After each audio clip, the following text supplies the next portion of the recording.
Hello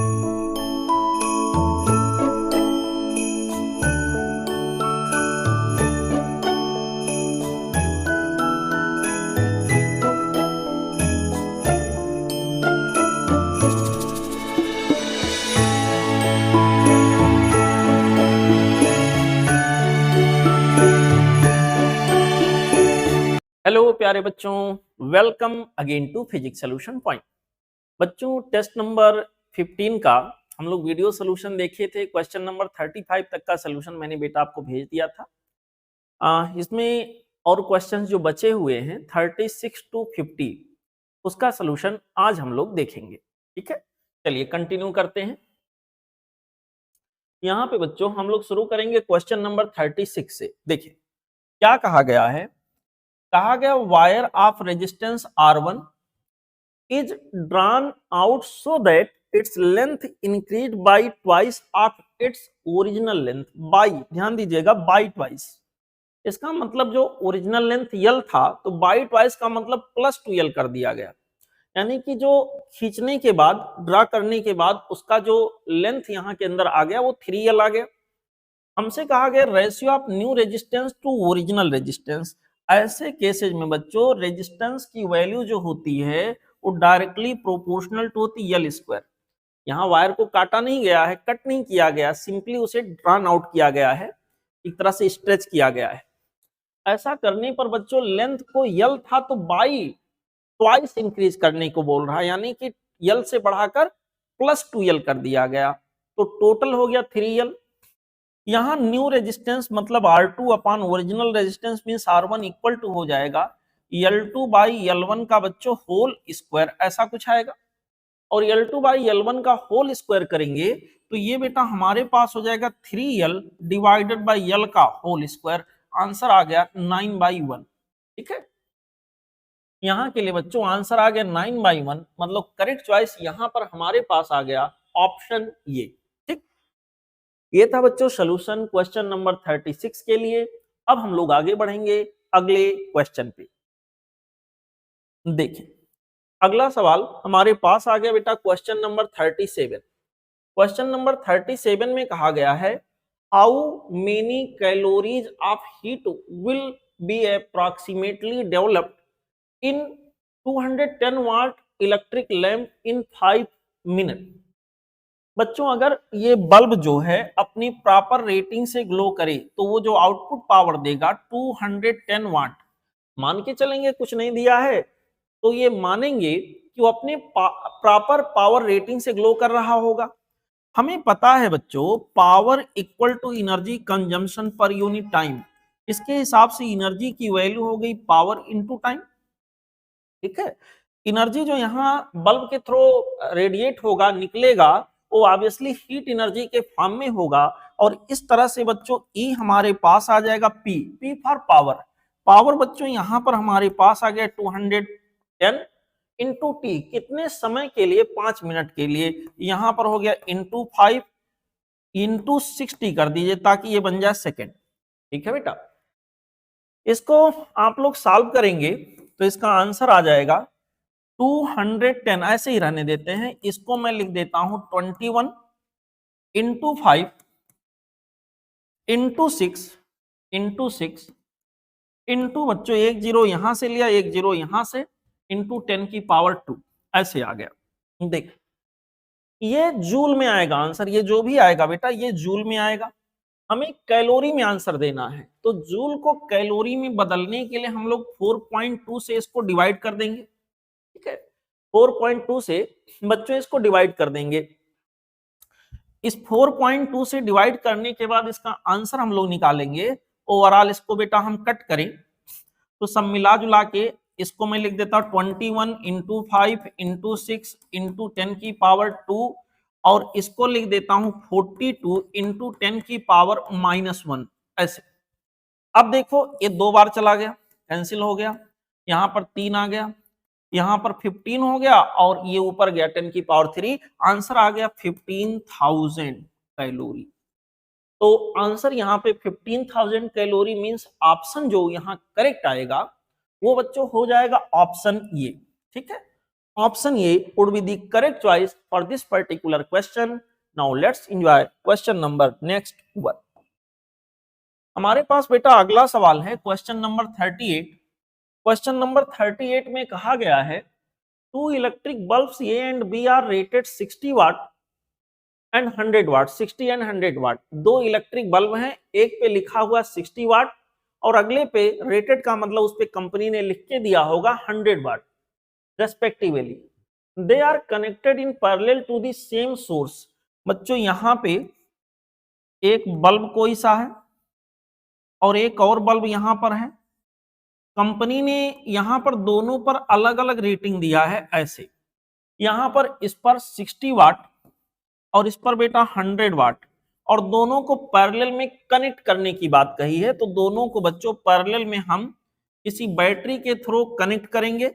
ऐसे यहां पर करंट जो भी चलेगा इन दोनों बल्ब में डिवाइड हो जाएगा। सपोज यहां पर हमारे पास I1 गया और यहां पर I2 गया। कंपनी ने जब बल्ब को बनाया होगा तो बेटा एक प्रॉपर वोल्टेज को सोचकर बनाया होगा। ऐसे P = V²/R। यहां पर कांस्टेंट वोल्टेज रेटिंग पर यहां पर बल्ब के रेजिस्टेंस को डिसाइड किया गया होगा। जो कंपनी के द्वारा डिसाइड पावर होता है वो इनवर्सली प्रोपोर्शनल टू R होता है। ऐसे कंपनी को जिस बल्ब को कंपनी ने ज्यादा पावर का बनाया होगा उसके अंदर रेजिस्टेंस कम रखा होगा और जिस बल्ब को कंपनी ने कम पावर का बनाया होगा उसके अंदर रेजिस्टेंस ज्यादा रखा होगा। तो यहां पर पावर आप देख रहे हैं कम है, तो यहां पर मान लिया रेजिस्टेंस R1 है, यहां R2। जहां पावर कम है बच्चों वहां का रेजिस्टेंस इनफैक्ट कंपनी के अकॉर्डिंग उसने रेजिस्टेंस वहां का ज्यादा रखा होगा कंपैरेटिवली। तो यहां पर बच्चों R1 ग्रेटर देन क्या होगा R2, क्योंकि दोनों पर वोल्टेज सप्लाई सेम है लेकिन यहां का रेजिस्टेंस ज्यादा है। तो हमारे पास I1 जो होगा वो लेस देन हो जाएगा I2। यानी बल्ब नंबर 2 जो 100 वाट का बल्ब है उसके अंदर ज्यादा करंट जाएगा as compare to 60 watt. Both the bulbs draw same current. नहीं, गलत बात है, ये गलत हो गया। बल्ब ये ड्राज मोर करंट कह रहा ये मतलब 60 वाट वाला, इसका नाम ये है, इसका नाम बी है। कह रहा ये ज्यादा करंट ड्रा करेगा। नहीं सर, गलत बोल रहा है। Bulb B draws more current than ये, यहां पर सी सही हो गया। C option is the correct choice for this particular question. Okay, चलते हैं बच्चों अगले क्वेश्चन पे। अगला क्वेश्चन हमारे पास है क्वेश्चन नंबर 39। देखें इस सवाल में ही इसका आंसर है, तो सॉल्व नहीं करना इसमें। क्वेश्चन नंबर 39 में हमसे कहा गया है figure below shows a thick copper rod X and a thin copper wire Y joined in series. बच्चों यहां इस डायग्राम में एक कॉपर का रॉड है जिसका नाम X है और यहाँ कॉपर का ही वायर है, दूसरा यहाँ पर Y है। अच्छा, they carry a current which is sufficient to make Y much hotter than X। बेटा कॉपर का ये भी बना हुआ है और कॉपर का ये भी बना हुआ है, ठीक है। यहां पर दोनों में एक बात तो पक्का है कि करंट की वैल्यू सेम जाएगी। यहां पर बच्चों करंट की वैल्यू सेम जाएगी। अब रेजिस्टेंस की बात करें, R की वैल्यू हमारे पास होता है ρL/A। ध्यान से सुनिए, करंट की वैल्यू यहां पर बच्चों देखें, यहां क्रॉस सेक्शनल एरिया कम है। क्रॉस सेक्शनल एरिया कम है तो यहां का रेजिस्टेंस ज्यादा होगा। यहां का रेजिस्टेंस अगर ज्यादा होगा तो क्योंकि करंट सेम जा रहा है I2RT के हिसाब से यहां रेजिस्टेंस अगर ज्यादा है तो यहां पर हीट ज्यादा डेवलप होगा। हीट ज्यादा डेवलप होने से Y बेटा ज्यादा गर्म हो जाएगा, ज्यादा वार्म अप हो जाएगा एज कंपेयर टू X, ठीक है। अब यहां पर उसने कहा कौन सा कंडीशन, ये चार इन्होंने कंडीशन बना के दिए हैं, कौन सा कंडीशन यहां पे ज्यादा सही होगा। Number density of conduction electron. Conduction electron का मतलब free electron per unit volume में फ्री इलेक्ट्रॉन X और Y में अगर चेक करें, क्योंकि दोनों ही कॉपर के हैं, टेम्परेचर का बहुत बड़ा प्रभाव यहाँ number of free electrons per unit volume पे नहीं पड़ेगा। तो सेम होंगे बेटा, जितना X में होंगे पर यूनिट वॉल्यूम में फ्री इलेक्ट्रॉन उतना Y में भी होंगे। तो यहाँ पर same in XY, same in XY, same in XY ऐसे 3 ऑप्शन हैं। अब ये तो गया, आगे चलते हैं। लेस इन, यहां पर दिया है mean time between the collision of electrons. देखो बेटा, यहां का टेम्परेचर जब बढ़ जाएगा तो टेम्परेचर बढ़ने की वजह से क्या होगा, इसकी रेजिस्टिविटी बढ़ जाएगी। ध्यान से सुनिएगा, और रेजिस्टिविटी की वैल्यू यहां के अंदर होता है m divided by n e square tau. यहां पर टाउ यहां रिलैक्सेशन टाइम है, m divided by n e square into rho. ध्यान दीजिएगा बेटा, क्योंकि यहां पर इसकी रेजिस्टिविटी बढ़ चुकी है तो रिलैक्सेशन टाइम इसके अंदर इलेक्ट्रॉन जो होंगे पर्टिकुलर दो कोलिजन के बीच में, कंसेक्यूटिव दो कोलिजन के बीच का टाइम कम हो जाएगा। तो जैसा कि कहा गया है रिलैक्सेशन टाइम के बारे में यहां बोला गया लेस इन एक्स नहीं, सेम मोर इन एक्स, एक्स में ज्यादा होगा वाई के कंपैरिजन में। ये बात सही है, वाई में बच्चों कम टाइम में कोलिजन होगा, दो लगातार कोलिजन के बीच का समय यहाँ कम होगा एज कंपेयर टू एक्स, या उल्टा कह सकते हैं एक्स में रिलैक्सेशन टाइम ज्यादा होगा एज कंपेयर टू वाई। तो यहाँ पर बच्चों ये सी वाला जो ऑप्शन है ये बेटर फिट हो रहा है। यहाँ के लिए हम लोग कंसीडर करेंगे ऑप्शन सी। ओके, ठीक है बेटा। चलते हैं अगले क्वेश्चन पे। अगला क्वेश्चन हमारे पास है क्वेश्चन नंबर 40। देखें इसको, क्वेश्चन नंबर 40 में कहा गया है एन इलेक्ट्रॉन, एक बेटा कोई सा इलेक्ट्रॉन है, enters between two horizontal plates separated by 2 millimeter and having a potential difference of 1000 volt force on electron। मेरे प्यारे बच्चों, इलेक्ट्रॉन के ऊपर फोर्स अगर देखेंगे तो सिंपली हो जाएगा इलेक्ट्रॉन का charge into intensity of electric field. ठीक है, जिन दो पॉइंट के बीच में बात कर रहा है, सपोज वो पॉइंट ए और बी हैं बच्चों, उन्होंने कहा है कि दो प्लेट्स हैं और दोनों हॉरिजेंटल हैं। ऐसे देखें, दो प्लेट्स हैं और दोनों हॉरिजेंटल हैं, ऐसे हॉरिजेंटल प्लेट बना दिया और उन दोनों के बीच का सेपरेशन 2 मिलीमीटर है।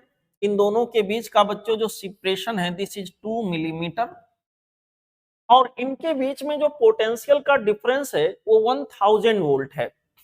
पोटेंशियल का डिफरेंस एक हाइयर एक लोअर, यहाँ पोटेंशियल का डिफरेंस बच्चों 1000 वोल्ट ऐसा कुछ दे रखा है। जब इसके बीच में इलेक्ट्रॉन कभी आएगा तो यहाँ इलेक्ट्रॉन के ऊपर बच्चों, इलेक्ट्रॉन के ऊपर इस तरह से एक फोर्स लगेगा, इलेक्ट्रिक फील्ड यहाँ ऐसे होगा और इलेक्ट्रॉन के ऊपर फोर्स ऐसे लगेगा। एफ की वैल्यू यहाँ पर क्यू इंटू ई के बराबर होगा, और ई की वैल्यू अगर देखा जाए कैपिटल ई की वैल्यू ये होगा पोटेंशियल डिफरेंस अपॉन सेपरेशन जो भी इनके बीच में है डी। इसको सॉल्व करेंगे बेटा, ये हो गया 1.6 इंटू 10 की पावर माइनस ऑफ 19 इलेक्ट्रॉन का charge multiplied by V, V for potential difference जो कि 1000 है, D, D in the sense 2 into 10 की पावर माइनस 3। ऐसे कर लिया बच्चों। सॉल्व करेंगे यहां पर सॉल्व करने पर हमारे पास एफ ई की वैल्यू आ जाएगी क्यू इंटू ई, ये पूरा डेटा आपके सामने है, 1.6 बाई 2, इसको लिख देते 0.8। इन दोनों को सॉल्व कर लिया। यहां पर बच्चों 10 की पावर माइनस 19 इसको ऊपर ले आइए, 10 की पावर ये और ये मिलाकर हो जाएगा 6, 10 की पावर 6 इंटू 10 की पावर माइनस 19, 10 की पावर 6 और 10 की पावर माइनस ऑफ 19। तो यहां पर बच्चों ये हो जाएगा 10 की पावर माइनस ऑफ 13। ठीक है, ऐसे आ गया। दिस मच न्यूटन, 0.8 को अगर 8 बनाते हैं तो हो जाएगा 8 इंटू 10 की पावर माइनस ऑफ 14 न्यूटन। ऐसे तो सही जवाब जो यहां के अंदर आया, सिंपल सा कैलकुलेशन था, वो हो गया बच्चों option B, 8 into 10 to the power minus of 14 newton. Okay, चलते हैं बच्चों अगले क्वेश्चन पे। हमारा अगला सवाल यहां के अंदर है, एक सर्किट डायग्राम बना हुआ है बच्चों।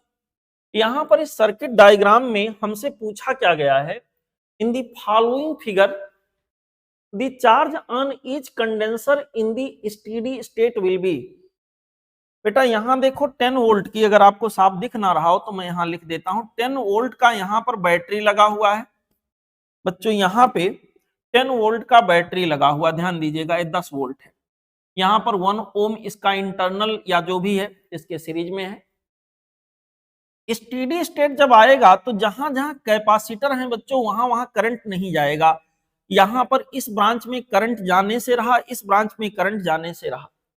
स्टेडी स्टेट में जो भी करंट चलेगा वो केवल और केवल ये वाले रास्ते को होता हुआ आ जाएगा, क्योंकि इस रास्ते में कैपेसिटर है, कैपेसिटर डीसी को ब्लॉक कर चुका होगा, स्टेडी स्टेट है।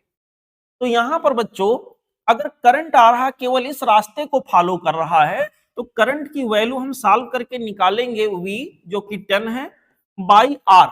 R देखिए यहां पर 4 ओम 4 ओम ये लिखा हुआ है, हो सकता है साफ ना दिखे आपको, यहाँ ये बेटा 4 ओम लिखा है और प्लस 1 यहां के अंदर हो गया 5, यानी 2 एम्पियर का करंट चल रहा है। 2 एम्पियर का अगर करंट चलेगा बेटा तो यहां के अंदर इस 4 ओम में कितना वोल्टेज ड्रॉप होगा, यहां पर वोल्टेज ड्रॉप बच्चों 4 ओम में जो होगा वो आ जाएगा I इंटू आर के हिसाब से 2 इंटू 4, 2 इंटू 4, ठीक है। और इस तरह से हमारे पास आ जाएगा 8 वोल्ट, ठीक है। अब देखो 8 वोल्ट जो हमारा इस ब्रांच का अगर है, ध्यान दीजिएगा बेटा, अगर 8 वोल्ट यहां का है तो 8 वोल्ट यहां का भी होगा, 8 वोल्ट यहां का भी होगा। अब मैं पर्टिकुलर एक ब्रांच की लेके सोचूं तो इस ब्रांच में 8 वोल्ट, 8 वोल्ट है अगर है तो यहां रेजिस्टेंस जितने भी लगा लो इसमें कोई वोल्टेज जाना नहीं, क्योंकि करंट तो यहां जाना ही रहा है। ये वाला कैपेसिटर 3 माइक्रोफैरड का, ये भी 3 माइक्रोफैरड का, तो बेटा जो 8 वोल्ट है उसका आधा हिस्सा यानी 4 वोल्ट, यानी कि बच्चों यहां के अंदर 4 वोल्ट हमारा इसको मिल जाएगा, 4 वोल्ट इसको मिल जाएगा, 4 वोल्ट बेटा यहां पर मिल जाएगा। सिमिलरली यहां पर होगा, यहां 3-3 माइक्रोफैरड के दो हैं तो 8 वोल्ट इसको मिला, 8 वोल्ट में से 4 वोल्ट ये पा गया, 4 वोल्ट ये पा गया। अब अगर इंडिविजुअली एक एक कैपेसिटर के पास जाके आप चेक करो कि एक एक कैपेसिटर के ऊपर कितना चार्ज आया होगा, तो इसके पास चार्ज आया होगा Q इक्वल टू CV के हिसाब से। यहां पर बच्चों जो चार्ज आएगा यहां पर ये हो जाएगा CV 4 into 3 V into C, C into V, ये हो गया 12 माइक्रो कूलम, ये हो गया बच्चों 12 माइक्रो कूलम, 12 माइक्रो कूलम, ये हो गया 12 माइक्रो कूलम। सिमिलरली यहां भी आप देखोगे 4 इंटू 3 इसके पास भी आ जाएगा 12 माइक्रो कूलम। यहां पर देखेंगे इसके ऊपर ये भी हो जाएगा 12 माइक्रो कूलम, इसके ऊपर देखेंगे ये भी हो जाएगा 12 माइक्रो कूलम। तो यहाँ हर एक कैपेसिटर के ऊपर 12 माइक्रो कूलम का चार्ज आ जाएगा, यही पूछा है ईच कैपेसिटर, हर एक कैपेसिटर के ऊपर कितना चार्ज होगा, आंसर होगा 12 माइक्रो कूलम, ठीक है बच्चों। चलते हैं अगले क्वेश्चन पे। हमारा अगला सवाल आ गया क्वेश्चन नंबर 42। क्वेश्चन नंबर 42 में बच्चों कहा गया है electric field on the axis of A small electric dipole at A distance r is even. Axis पर इलेक्ट्रिक फील्ड की इंटेंसिटी बच्चों आपको पता है, बाई फार्मूला हमारे पास आता है एक्सिस पर, यहां पर इवन दिया है 1/4 पाई एप्सिलॉन नॉट, जल्दी से मैंने k लिख लिया। एक्सियल पोजीशन पर होगा 2p divided by r cube, ऐसे r के जगह पर r ही है, ठीक है, यहाँ r ही है। और E2 जो हमारे पास होगा यहाँ का 2r डिस्टेंस पर on A line perpendicular bisector, यानी इक्वेटोरियल पॉइंट पर कह रहा है, इक्वेटोरियल लाइन पर हो जाएगा k इंटू यहां पर आ जाएगा p divided by r cube, लेकिन r की जगह यहाँ 2r दिया है, 2r का यहाँ के अंदर क्या हो गया क्यूब। अगर इन दोनों को बच्चों हम लोग डिवाइड कर लें तो इन दोनों को डिवाइड करने पर हमारे पास क्या मिलेगा, E1 by E2 equal to k, और k तो कैंसिल हो ही जाएंगे, p और p तो कैंसिल हो ही जाएंगे, यहां पर बचेगा 2 बाई आर क्यूब, और यहां से आ जाएगा बच्चों 1 divided by 8 times of R cube, ऐसे 8 टाइम्स ऑफ यहां के अंदर आ गया आर क्यूब। बच्चों इसको सॉल्व करें तो आर क्यूब कैंसिल हो गया ऐसे, और ये हो जाएगा 16 डिवाइडेड बाई 1। अब आपसे पूछा गया होगा कि E2 क्या होगा, E1, यहां पर बच्चों हमारे पास हो गया E1 by E2, this is equal to 16 by 1। इसका मतलब ये हो गया कि E2 हमारे पास हो जाएगा E1 बाई 16। अब देखो यहां आंसर प्लस माइनस दोनों में दिया है, इसलिए दिया है कि अगर ये डाइपोल है बेटा, सपोज करो ये माइनस है और ये प्लस चार्ज है, तो इसके लीनियर पोजीशन पर, कोलिनियर या एक्सियल पोजीशन पर इलेक्ट्रिक फील्ड की intensity along the dipole moment होगा, और वहीं इक्वेटोरियल पोजीशन पर जो होगा अपोजिट होगा to this particular dipole moment. यहां पर P के अपोजिट होगा, यहां P के अलोंग होगा। तो क्योंकि दोनों की डायरेक्शन अपोजिट है, तो हम ऐसे दिखा सकते हैं E2 vector equal to E1 vector by 16, और यहां माइनस साइन के साथ दिखाएंगे। इस तरह से बच्चों करेक्ट चॉइस हमारे पास हो जाएगा ऑप्शन बी। माइनस साइन इसलिए क्योंकि दोनों की डायरेक्शन रिवर्स है, अगर ये वाला हमारा लेफ्ट वर्ड है तो ये वाला राइट वर्ड है। ठीक है बेटा, ओके। चलते हैं अगले क्वेश्चन पे। अगला सवाल हमारे पास है बेटा क्वेश्चन नंबर 43। क्वेश्चन नंबर 43 में कहा गया है a particle of charge q and mass m starts moving from the origin under the action of electric field E equal to this much। आपको दिख रहा है इलेक्ट्रिक फील्ड को लिखा ई नॉट आई कैप, मतलब इलेक्ट्रिक फील्ड एक्स के along है और कांस्टेंट है। मैग्नेटिक फील्ड हमारे पास करा B not I cap, magnetic field भी एक्स के अलोंग है और कांस्टेंट है।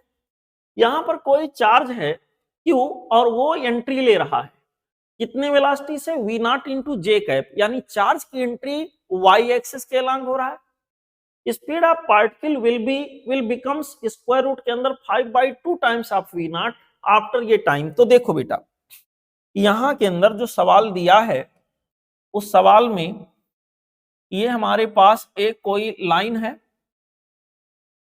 ऐसे, इसी लाइन में हमारा इलेक्ट्रिक फील्ड भी मौजूद है और इसी लाइन में बच्चों मैग्नेटिक फील्ड भी मौजूद है। दोनों फील्ड एक ही लाइन में यहां पर हैं। जैसे ये मान लो हमारा एक कोई सा मैग्नेटिक फील्ड हो और एक कोई सा बेटा यहाँ इलेक्ट्रिक फील्ड मान लेते हैं ऐसे। यहां पर बच्चों ये कोई सा इलेक्ट्रिक फील्ड, अब देखो ध्यान से, मान लो ये ग्रीन वाला इलेक्ट्रिक फील्ड को दिखा रहा हो और ये रेड वाला मैग्नेटिक फील्ड को दिखा रहा हो, ये दोनों ही एक्स के अलोंग है।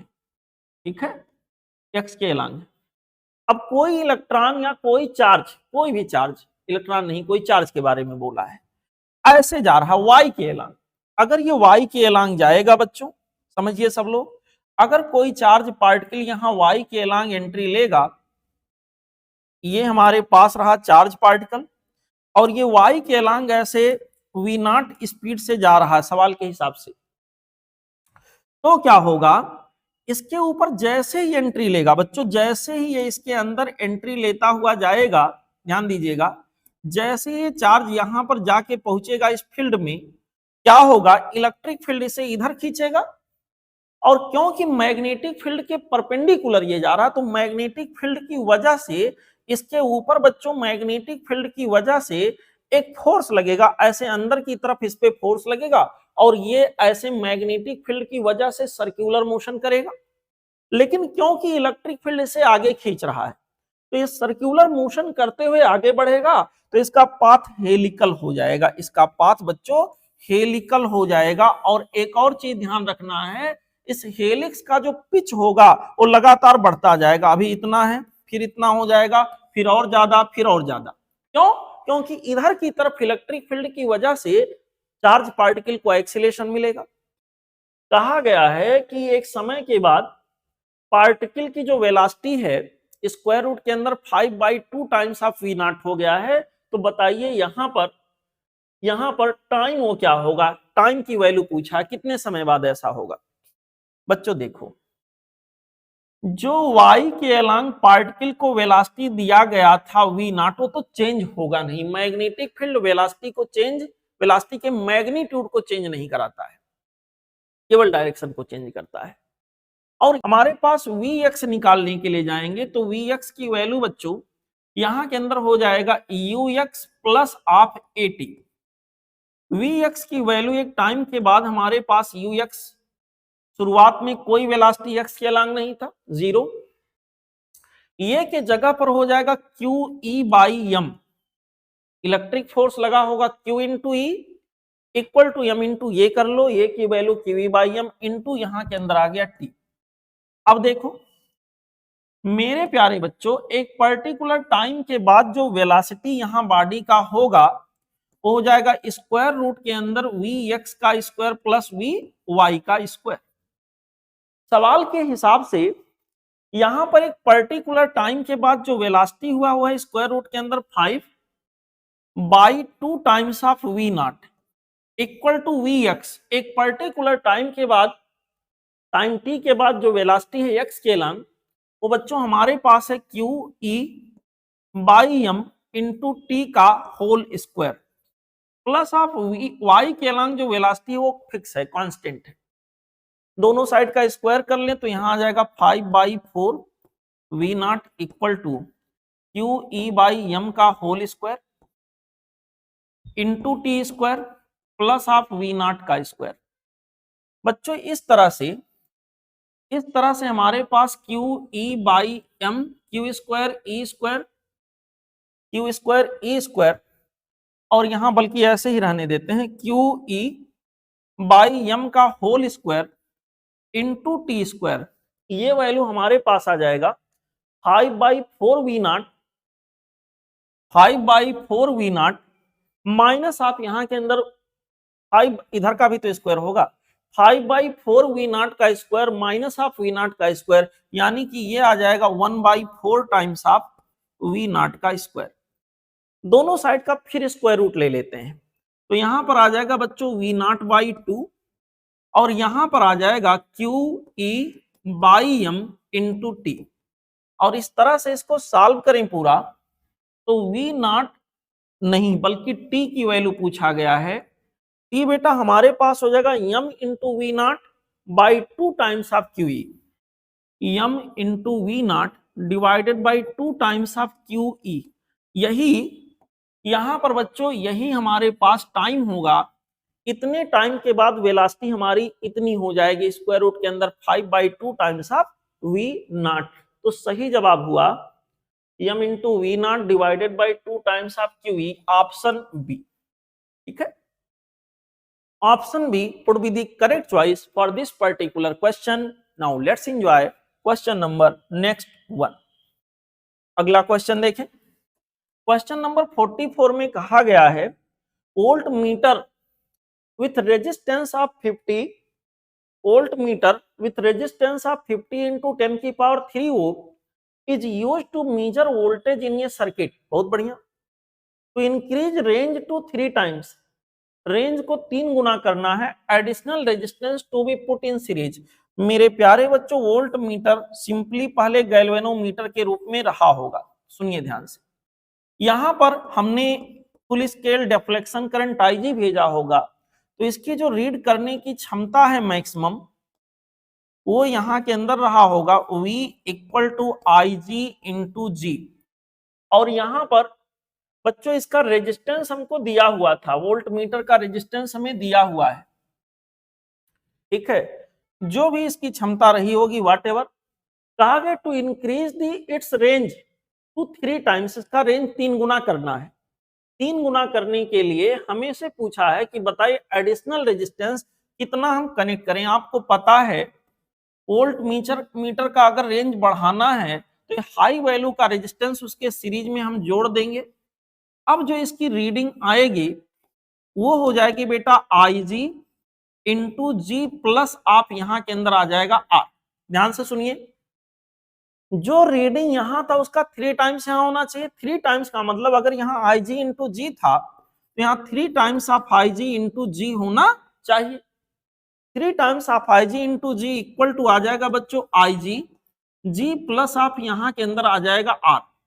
अब यहां पर आई जी एक दूसरे को कैंसिल कर देंगे, और अगर ये दोनों बच्चों एक दूसरे को कैंसिल कर दिए तो हमारे पास क्या हो जाएगा देखते हैं। 3 times of capital G equal to G plus of R. यहाँ आर की वैल्यू हमारे पास बच्चों सॉल्व करके निकालेंगे, आ जाएगा 2 टाइम्स ऑफ जी। ऐसे आर की वैल्यू यहां पर हमारे पास आ जाएगा 2 टाइम्स ऑफ जी, यानी कि 2 टाइम्स ऑफ जी की वैल्यू कितना है 50 इंटू 10 की पावर 3। ये बेटा हो गया 100 इंटू 10 की पावर 3। 100 इंटू 10 की पावर 3 इन दी सेंस 10 की पावर 5 ओम। हमारा आंसर हो गया 10 की पावर 5 ओम, ऑप्शन बी। ओके, ठीक है बच्चों, चलते हैं अगले क्वेश्चन पे। अगला सवाल बच्चों यहां के अंदर ये है, कहा गया ये wire in the form of a square of side ये कैरीज ए करंट आई। बहुत बढ़िया। Then the magnetic induction at the centre of square is, square के सेंटर पर मैग्नेटिक इंडक्शन कितना होगा। बच्चों यहां पर इसको निकालने के लिए हम लोग यही करेंगे कि मान लीजिए कोई हमारे पास स्क्वायर फ्रेम हो, ऐसे यहां पर कोई सा करंट जाने की बात हो रही होगी, स्क्वायर फ्रेम के अंदर कोई करंट चल रहा होगा, ये करंट हमारे पास आई ऐसे जा रहा है, यही सब में घूम के जा रहा होगा। इसके सेंटर पर मैग्नेटिक फील्ड चेक करने के लिए हम लोग क्या करेंगे, इसके एक टर्मिनल को, एक साइड को हम यहां लेते हैं एग्जांपल में, सेंटर से ऐसे मिला देंगे, ऐसे कहीं ये मिलेगा, चलो ये मान लो सेंटर हो, और ये परपेंडिकुलर डिस्टेंस मैं यहां दिखा देता हूं बेटा ऐसे, ठीक है। ये एंगल अल्फा है, ये बीटा है। एक की वजह से मैग्नेटिक फील्ड इनवर्ड, एक आर्म की वजह से, अगले की वजह से, अगले की वजह से, चारों की वजह से बेटा मैग्नेटिक फील्ड इनवर्ड होगा। अगर मैं एक काम करूं, एक की वजह से निकाल लूं और 4 से मल्टीप्लाई कर दूं तो टोटल मैग्नेटिक फील्ड यहां मिल जाएगा। मैग्नेटिक फील्ड की वैल्यू हमारे पास ये हो जाएगा म्यू नॉट अपान, यहां पर हो गया बेटा 4 पाई आई बाई आर, यहां पर small I by R. R की जगह पे जो भी यहाँ स्क्वायर का साइड है उसका बाई 2 आ जाएगा, यहां पर आ गए ये बाई 2, ठीक है। Multiplied by sine alpha plus sign beta. मेरे प्यारे बच्चों यहां पर स्क्वायर का अगर केस है तो अल्फा और बीटा सब 45 हैं, ये हो गया sine 45 degree plus sine 45 degree. देखो इसको हम लोग सॉल्व करेंगे, साइन 45 का मतलब 1 by square root 2, 1 by square root 2, यह आ जाएगा बच्चों 2 by square root 2 into 2 by square root 2, इसका मतलब आगे स्क्वायर रूट 2। लेकिन ये एक की वजह से है, ऐसे कितने आर्म हैं, टोटल 4 हैं, तो 4 से मल्टीप्लाई कर लेते हैं, सभी का इनवर्ड है, ठीक है। यहां के अंदर बच्चों हम इसको सॉल्व करेंगे, b will be equal to mu naught upon 4 pi, यहां पर 2 ऊपर चला गया, 2i डिवाइडेड बाई ये बेटा ये 1 by square root 2, 1 by square root 2 means 2 by square root 2 आ गया स्क्वायर रूट 2 इंटू यहां के अंदर हो गया 4। ये वाला 4 बच्चों यहां से हटा देते हैं, इसको सॉल्व करेंगे तो b की वैल्यू हमारे पास आ गई म्यू नॉट यहां के अंदर हो गया i divided by pi into ये, mu naught i divided by pi into ये, इंटू हो जाएगा 2 times of square root 2, 2 square root 2 mu naught i by pi ये, option C. Option C would be the correct choice for this particular question. Now let's enjoy question number next 1। देखिए बच्चे अगला सवाल question number 46, very easy. यहां के अंदर देखिए हमसे कहा गया है 2 wires with current 2 ampere and 1 ampere are enclosed in a circular loop, another wire with current 3 ampere is situated outside of the loop as shown। हमसे कहा गया है यहां पर बच्चों आप बताइए closed line integration b dot dl की वैल्यू। बेटा एम्पियर सर्किटल लॉ का लेफ्ट हैंड साइड आपको दे दिया गया है और राइट हैंड साइड आपसे पूछ लिया गया, राइट हैंड साइड होता mu naught times of total current enclosed. Total current enclosed इसके अंदर देखिए 2 एम्पियर और 1 एम्पियर दोनों की डायरेक्शन सेम, इस करंट से हमारा कोई लेना देना नहीं है क्योंकि लूप के बाहर है। यहां पर बच्चों हमारे पास आ जाएगा 2 + 1, सीधे सीधे जोड़ लिया, ये हो गया 3 टाइम्स ऑफ म्यू नॉट। तो जो यहाँ के ऊपर बेटा आंसर हमको मिलेगा सिंपल सा, वो आ गया 3 टाइम्स ऑफ म्यू नॉट। इसका राइट हैंड साइड पता करना था, 3 times of mu naught. Okay, ठीक है बेटा, चलते हैं अगले क्वेश्चन पे। हमारा अगला सवाल जो है वो है कारा number of turns in the primary and secondary coil of ये ट्रांसफार्मर आर 120 रेस्पेक्टिवली। नंबर ऑफ टर्न बच्चों प्राइमरी में हमको दिया है 100 और सेकेंडरी में हमको दिया है 20। हमसे कहा गया if an alternating potential of 200 volt is applied to the primary. यहां पर बच्चों प्राइमरी में जो पोटेंशियल डिफरेंस अप्लाई किया गया अल्टरनेटिंग वो 200 वोल्ट है। AC is applied to the primary, induced potential in the secondary will be. Secondary में पोटेंशियल की वैल्यू क्या होगी? बहुत आसान सवाल है, हमें पता है Vs by Vp equal to हो जाएगा Ns by Np। Transformation ratio इसी को कहते हैं। मेरे प्यारे बच्चों, हमको सेकेंडरी में बताना है कितना वोल्टेज होगा, Ns by Np multiplied by Vp। चलिए Vs की वैल्यू बेटा Ns हमारे पास है 20 और यहां पर बच्चों Np हमारे पास है 100, यहां पर हो गया 100। This whole is multiplied by 200। इस तरह से कैंसिल हो जाएगा, 2 बार गया, आंसर आ गया 40 वोल्ट। ठीक है, तो सही जवाब 40 वोल्ट।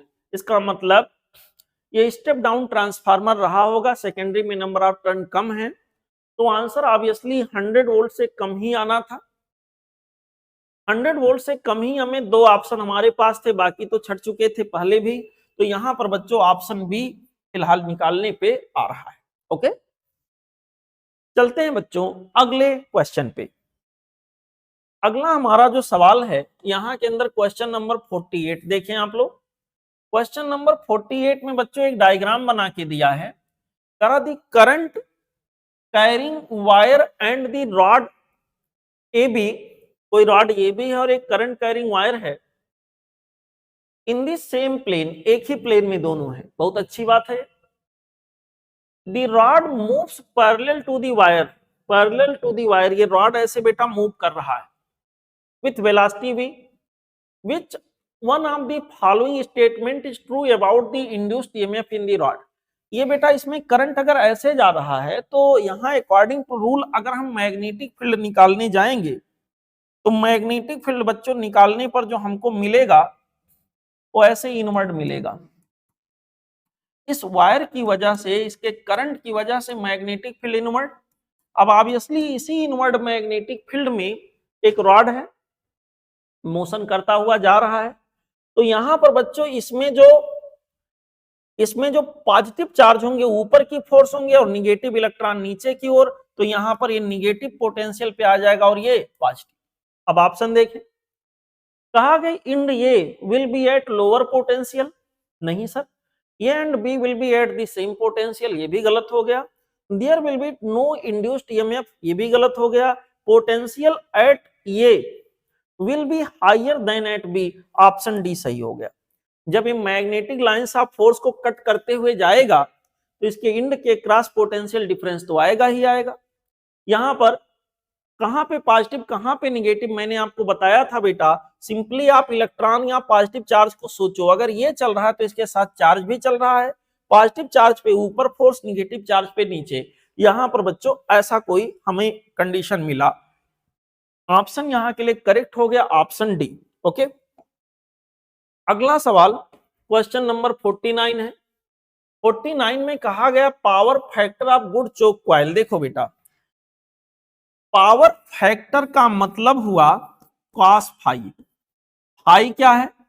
रिजल्टेंट वोल्टेज और रिजल्टेंट करंट नेट वोल्टेज के बीच में फेज डिफरेंस।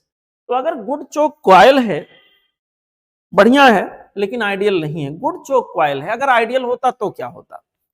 आइडियल होता तो करंट और वोल्टेज के बीच में बच्चों फेज का डिफरेंस 90 डिग्री होता, और 90 डिग्री अगर होता तो पावर फैक्टर 0 आ जाता। लेकिन यहाँ गुड है तो 90 डिग्री तो फेज डिफरेंस नहीं होगा, 90 से थोड़ा सा कम होगा। ठीक है, तो यहां पर ये 0 आता, यहाँ cos 90 में लिखता और ये 0 आता। अगर हमारा चोक कॉइल आइडियल होता तो लगभग 0 होगा, अगर ये नॉन आइडियल है तो नॉन आइडियल। अगर गुड बोला है, गुड का मतलब आइडियल नहीं होता, गुड का मतलब ठीक ठाक है। ठीक है, यहां के अंदर बच्चों नियरली 0 हम लोग टिक करेंगे, ऑप्शन ये। ठीक, चलते हैं अगले क्वेश्चन पे। अगला सवाल ये देखिए, इसमें बहुत लोग फंसे हैं। इसमें कहा कि इज इट पॉसिबल, क्या ये पॉसिबल है। यहां पर एक डायग्राम दिखाया गया है, यहां पर 10 एम्पियर का करंट जा रहा है और यहां पर 15 एम्पियर है और ये 5 एम्पियर है। तो डीसी के लिहाज से तो ये पॉसिबल नहीं है। डीसी के हिसाब से 10 एम्पियर गया तो 15 प्लस 5 20 कैसे हो जाएगा, तो डीसी में तो नहीं पॉसिबल है बेटा। लेकिन ये तो मेंशन नहीं है कि डीसी के लिए हम पूछ रहे हैं, कहीं के लिए भी हो सकता है। तो अगर यहाँ 10 एम्पियर, यहाँ 15, यहाँ 5 है, एसी के लिहाज से देखें तो करंट जब जुड़ते हैं तो फेज डिफरेंस के लिहाज से उनको फेज एंगल के हिसाब से देखते हैं। इन दो करंट का अगर ये रिजल्टेंट है तो रिजल्टेंट हो सकता है मैक्सिमम इन दोनों का। अगर मान लो दोनों के बीच फेज डिफरेंस 0 हो तो यहां पर बच्चों 20 एम्पियर आ जाएगा, और अगर इन दोनों के बीच में फेज डिफरेंस 180 हो तो minimum value current, net current की मिलेगी यहां 15 माइनस 5 10। अब सवाल उठा क्या यहां दिया गया करंट इसके मैक्सिमम, ये मैक्सिमम वैल्यू है इन दोनों के रिजल्टेंट की, और इन दोनों के रिजल्टेंट की मिनिमम वैल्यू ये है, क्या ये वाला इन दोनों के मैक्सिमम और मिनिमम के बीच में या बराबरी पे आ रहा है। हाँ 10 है, 10 ये भी है, हो सकता है। अगर इन दोनों के बीच में फेज का डिफरेंस 180 हो तो बेटा दोनों करंट अपोजिट दिशाओं में दिखाए जाएंगे फेजर डायग्राम में, और इनका रिजल्टेंट 10 आ सकता है। तो यस, दिस इज पॉसिबल। ठीक है, इस तरह से बच्चों इस टेस्ट का पूरा सॉल्यूशन मैंने आपको बता दिया। होपफुली आपको इससे मदद मिला होगा, और इसी तरह आप मेहनत आगे करते रहें, पढ़ते रहें, मुस्कुराते रहें।